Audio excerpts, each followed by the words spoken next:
Hello दोस्तों, welcome to my channel the interesting news. तो आज हम जिस टॉपिक पे बात करेंगे वो है डिजिटल रुपी के बारे में। देखिए, रिसेंटली 1 नवंबर को डिजिटल रुपी पर एक पायलट प्रोजेक्ट को लॉन्च किया गया था और ये होलसेल सेगमेंट के लिए लॉन्च हुआ था, है ना। होलसेल सेगमेंट क्या होता है कि मान लीजिए कि अगर एक बैंक को दूसरे बैंक को ट्रांजेक्शन करना है ना, इंटर बैंक मनी ट्रांसफर करना है, तो ये क्या हो गया, होलसेल सेगमेंट। और रिसेंटली 1 दिसंबर को रिटेल सेगमेंट के लिए यही पायलट प्रोजेक्ट को लॉन्च किया गया है ना, कि भाई डिजिटल रुपी कैसे वर्क करेगा। अब रिटेल सेगमेंट क्या होता है, देखिए रिटेल सेगमेंट में क्या हुआ कि जैसे मुझे अपने फ्रेंड को पैसा ट्रांसफर करना है ना, तो ये पर्सन टू पर्सन ट्रांजेक्शन हो रहा है, तो ये क्या हो गया, एक रिटेल सेगमेंट का ट्रांजेक्शन हो गया। उसी तरीके से मान लीजिए कि अगर मुझे किसी शॉप पे जाकर पेमेंट करना है ना, तो मैं क्यूआर कोड स्कैन करूंगा और पेमेंट करूंगा, तो ये भी क्या हो गया, रिटेल सेगमेंट के लिए हो गया, है ना। भाई ट्रांजेक्शन हुआ है, ये पर्सन टू पर्सन ट्रांजेक्शन हो रहा है ना, और आम लोग इसको यूज कर रहे हैं, तो ये रिटेल सेगमेंट के लिए ट्रांजेक्शन हुआ है। तो फिलहाल इसके लिए पायलट प्रोजेक्ट को लॉन्च किया गया है ना। अच्छा, अब ये जो डिजिटल रुपी ये क्या होता है, अब जैसे क्या हो, अगर मेरी वैलेट में अगर है ना पैसे पड़े हुए हैं, है ना, कैश है, फिजिकल कैश है, तो ये क्या है, करेंसी है ना। अगर मैं कहीं भी जाऊंगा कैश दूंगा तो मुझे जो सामान खरीदना है मैं खरीद सकता हूं, क्योंकि एक करेंसी है ना, हर जगह एक्सेप्ट होती है। उसी तरीके से डिजिटल रुपी भी एक तरीके की करेंसी है ना। इसमें क्या होगा कि अगर कहीं पर भी हम पैसा ट्रांसफर कर रहे हैं तो जो चीज़ मुझे चाहिए वो मिल सकती है, या किसी पर्सन को पैसा ट्रांसफर करना है, जैसे मनी अगर मैं ट्रांसफर करता हूँ या कैश देता हूँ, उसी तरीके से हम डिजिटल रुपी को ट्रांसफर कर सकते हैं, है ना। तो इस तरीके से ये एक डिजिटल करेंसी हो गई, है ना। अब इसको अपन क्या बोलते हैं कि इसको रेगुलेट कौन करेगा, भाई इसको रेगुलेट करेगा आरबीआई। अगर आपको डिजिटल करेंसी को इश्यू करना है या रिडीम करना है तो ये काम कौन करेगा, आरबीआई। लेकिन अगर ट्रांजैक्शंस का जो सेटलमेंट करना है वो कौन करेंगे, इंटरमीडिएरीज बैंक है, जैसे कमर्शियल बैंक है ना, वो इसको सेटल करेंगे। तो अभी जो फर्स्ट फेज है उसके अंदर कुछ 4 बैंक शॉर्ट लिस्टेड हुए हैं, जैसे आईसीआईसीआई बैंक, एसबीआई बैंक है, यस बैंक है ना, और आईडीएफसी फर्स्ट बैंक है। ये सब अभी ये जो है फर्स्ट फेज में इन बैंक्स के अंदर सीयूजी जो ग्रुप्स हैं, जैसे क्लोज्ड यूजर ग्रुप होते हैं, है ना, कुछ सेलेक्टेड लोकेशंस पे, जैसे बेंगलुरु हो गया या भुवनेश्वर है, दिल्ली है या मुंबई है, इन जगहों पर क्लोज्ड यूजर ग्रुप के अंदर ये जो है किसी सेलेक्टेड लोकेशंस पर ट्रांजेक्शन्स होंगे, है ना, और कुछ सेलेक्टेड बैंक ही इसका ट्रांजेक्शन करेंगे। तो फिलहाल ये पायलट प्रोजेक्ट लॉन्च हो रहा है कि भाई इसमें क्या क्या प्रॉब्लम्स आ सकती है या आगे हमको क्या क्या चेंजेस करने हैं, है ना। अब डिजिटल करेंसी क्या हो गया, एक तरीके का लीगल टेंडर हो गया। लीगल टेंडर से हम क्या समझते हैं कि भाई अगर इसको हम कहीं भी चलाएंगे, अगर पैसा जैसे कहीं भी चलता है, जैसे मान लीजिए कि अगर मुझे दूसरी कंट्री में पैसा ट्रांसफर करना है, अगर फिजिकल कैश मैं दूसरी कंट्री में यूज़ करता हूँ तो भाई यूज़ हो सकता है। उसी तरीके से डिजिटल रुपी भी क्या होता है कि भाई ट्रांसफर जो क्रॉस बॉर्डर ट्रांजेक्शन्स आराम से हम इससे कर पाएंगे, है ना। इससे क्या डिजिटल ट्रांजेक्शन्स की एफिशिएंसी बढ़ेगी। अब ये तो हो गया लीगल टेंडर। लेकिन अब आप सोच रहे होगे कि जैसे बैंक अकाउंट में पैसे का जैसे इंटरेस्ट मिलता है, जो भी हम अकाउंट में पैसे रखते हैं उसकी उस पर इंटरेस्ट मिलता है, लेकिन डिजिटल रुपी में ऐसा कुछ नहीं होगा।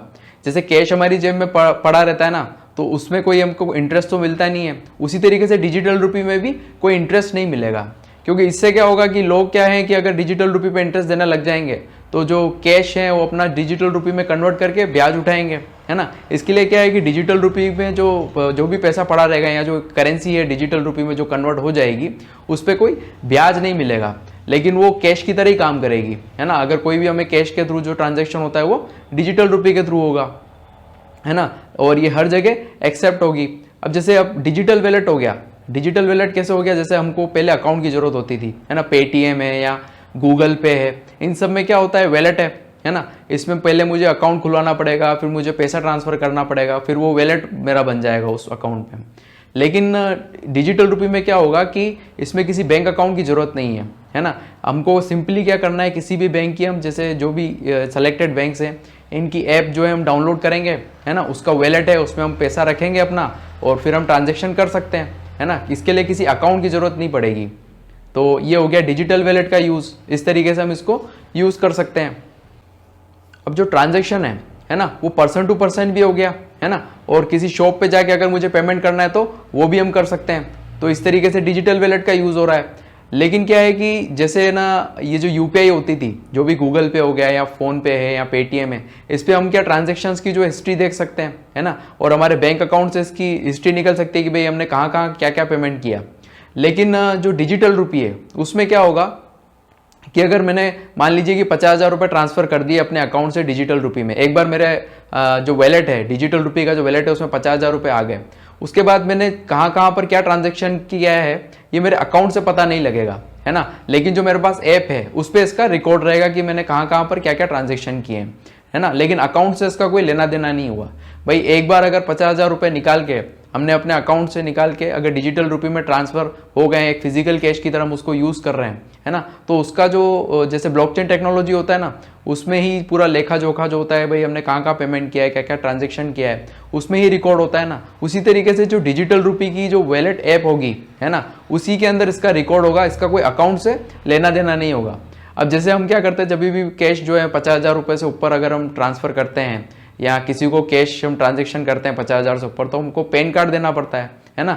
लेकिन फिलहाल आरबीआई ने इसमें ऐसी कोई लिमिट नहीं लगाई है कि भाई आपको इतना ट्रांजेक्शन करना पड़ेगा, अगर 50,000 से ऊपर का डिजिटल रुपये में ट्रांजेक्शन करना है तो पैन कार्ड की जरूरत पड़ेगी, ऐसा कुछ भी नहीं है ना। तो फिलहाल डिजिटल रुपये में ऐसा कोई लिमिट नहीं लगाई है, तो अपन इसको फ्रीली यूज़ कर सकते हैं, है ना। इसका एक ये फायदा हो गया, है ना। दूसरी बात है कि भाई काफ़ी ट्रांसपेरेंसी हमको मिल जाएगी इससे।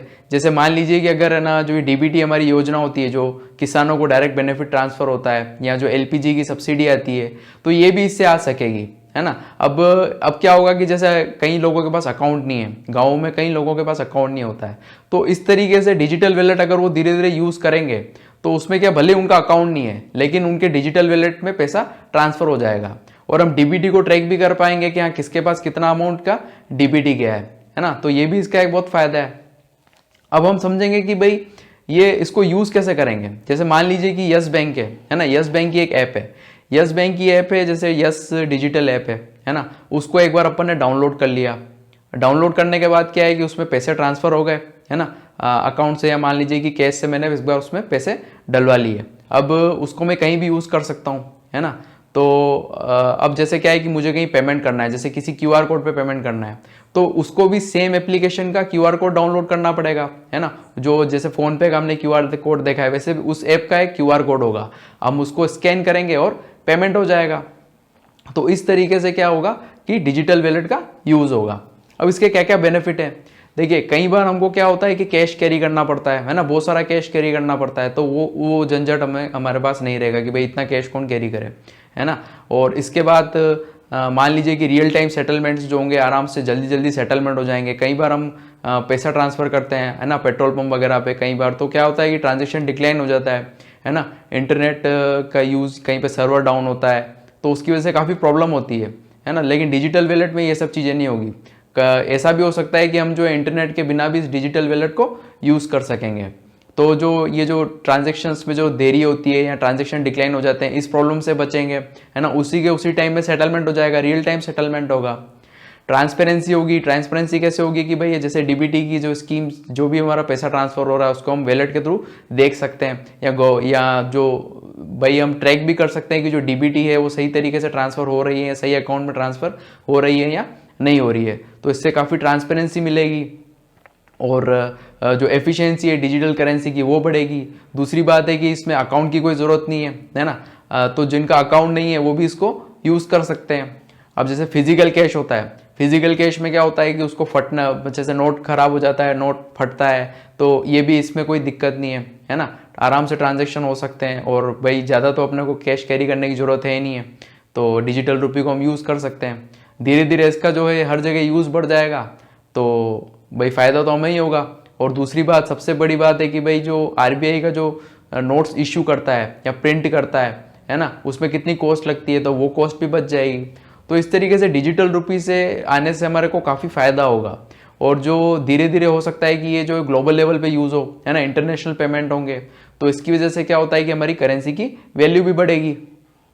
तो ये है हमारा डिजिटल रुपी का रिटेल प्रोजेक्ट, और इससे क्या क्या फ़ायदे हो सकते हैं, और इसमें कोई भी आगे अपडेट्स होते हैं तो हम आने वाली वीडियो में डिस्कस करेंगे।